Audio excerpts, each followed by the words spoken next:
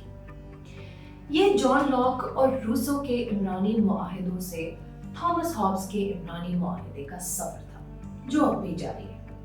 حکومت اب اپنے سیاسی حریفوں کو مؤثر طریقے سے حراست میں لے سکتی ہے، ایک وفاقی قانون نافذ کر کے جس میں ان کی سرگرمی کے مواد کو ملک دشمنی قرار دیا جائے اور ان تحفظات سے انکار کیا جائے جو انہیں پہلے فراہم کیے گئے۔ ایسی روک تھام کے خلاف آئین کے آرٹیکل 10 کے ذریعے ریاست اپنے شہریوں کی بنیادی ضروریات پوری کرنے میں مکمل طور پر ناکام ہو چکی ہے۔ حکومت کی آواز گڈ گورننس اور اپنے تمام شہریوں کو انصاف کی فراہمی کے چیلنجز سے نمٹنے کے لیے ہے، چاہے وہ ذات، عقیدہ اور نسل کا ہو، لیکن حقیقت میں یہ صرف کانفرنسوں اور خوابوں کے کاغذوں پر محدود ہے۔ حکومت کی طرف سے بنائی گئی یہ کانفرنسز اور پالیسیاں کتنی کارآمد ہیں، یہ سمجھنے اور جاننے کے لیے سڑکوں پر موجود عام لوگوں سے پوچھنا چاہیے۔ اب ایک اہم سوال یہ ہے کہ ریاست اپنی قانونی حیثیت کیسے بحال کر سکتی ہے؟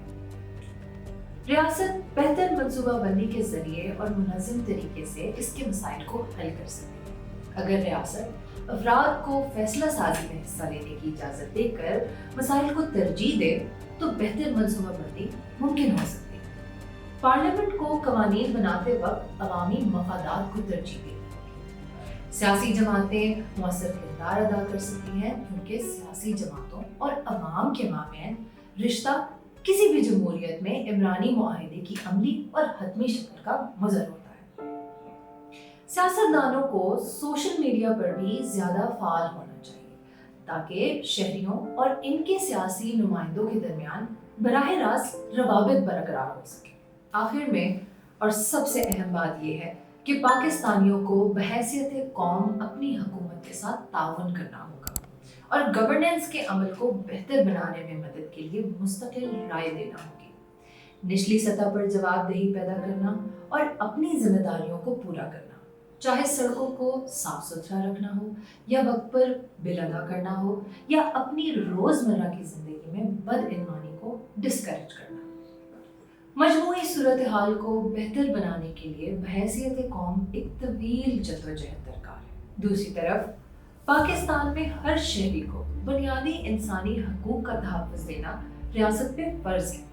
اگر وہ ایسا کرنے میں ناکام رہتی ہے تو شہریوں اور ریاست کے درمیان سوشل کانٹریکٹ باطل ہو جاتا ہے۔ اب وقت آ گیا ہے کہ ریاست اور عوام قیام پاکستان کے مقصد کی روشنی میں اپنے مابین طے پانے والے عمرانی معاہدے کی پاسداری کریں۔ ریاست کو یہ ہرگز فراموش نہیں کرنا چاہیے کہ طاقت کا سرچشمہ عوام ہے۔ شہریوں سے مساوی برتاؤ، قانون کی حکمرانی اور انصاف کی فراہمی نہیں ہوگی تو ہم کبھی مستحکم جمہوریت نہیں بن پائیں گے، کیونکہ طاقت کے توازن کی اساس ہی عمرانی معاہدے کی پاسداری